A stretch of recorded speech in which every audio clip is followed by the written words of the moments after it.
Hello മച്ചാമാരെ, മച്ചാനാണ് കേട്ടോ. അപ്പോൾ ദേ പാർട്ട് 2 വീഡിയോ ആയിട്ടാണ് വന്നിട്ടുള്ളത്. അങ്ങനെ മാനന്തവാടിയിൽ നിന്ന് വണ്ടി എടുത്ത് ഞങ്ങൾ ഏകദേശം കാട്ടിക്കുളമൊക്കെ കഴിഞ്ഞിട്ടുണ്ട്. നമ്മൾ പോകുന്നത് തോൽപ്പെട്ടിയിലേക്കാണ് കേട്ടോ. അങ്ങനെ തെട്രോഡ് എന്ന് പറഞ്ഞ സ്ഥലത്ത് എത്തിയിട്ടുണ്ട്. ഞാൻ അപ്പുറത്തെ സൈഡിൽ ഇരിക്കുകയാണെങ്കിൽ ശരിക്കും കാണിച്ചു തരാം കേട്ടോ. ഓപ്പോസിറ്റ് ഭാഗത്ത് കൂടെ പോകുന്നത് നമ്മുടെ തിരുനെല്ലി റൂട്ടാണ്. വണ്ടിയിലിരുന്ന് ഞാൻ ഫുൾ ടൈം നോക്കിയത് ആനയുണ്ടോ എന്നാണ് കേട്ടോ. കാരണം ഈ ഒരു ഭാഗത്ത് ഫുൾ ടൈം നമുക്ക് ആനേനെയൊക്കെ കാണാൻ പറ്റുന്ന ഒരു ഏരിയ ആണ്. തോൽപ്പെട്ടി എത്തുന്നതിന് മുമ്പുള്ള ഒരു സ്ഥലമാണ് നമ്മുടെ ചെക്ക് പോസ്റ്റ് എന്ന് പറയുന്നത്. ചെക്ക് പോസ്റ്റിൽ ഇതുപോലെ വാഹനങ്ങളൊക്കെ ഒരുപാട് ഉണ്ടാവേണ്ട ദിവസമാണ്.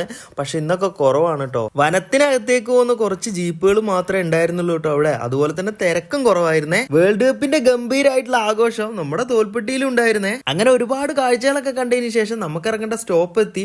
അങ്ങനെ ഇറങ്ങിയിട്ട് നേരെ പോയത് അമ്മയുടെ അടുത്ത് കാണാൻ. അങ്ങനെ മച്ചന്മാരെ, ഞാനിപ്പോ നിൽക്കുന്നത് നമ്മുടെ കേരള കർണാടക ബോർഡറിലാണ്. അതായത് ഇതിന്റെ നേരെ ഓപ്പോസിറ്റ് വരുന്നത് കുട്ട എന്ന് പറഞ്ഞ സ്ഥലമാണ് കേട്ടോ. അതെല്ലാം കഴിഞ്ഞ് വീട്ടിലെത്തിയപ്പോ കണ്ടൊരു കാഴ്ചയാണ് മച്ചന്മാരെ ഈ കാണുന്നത്. അപ്പൊ ഇന്നത്തെ വീഡിയോ ഇത്രയേ ഉള്ളൂ. ബൈ.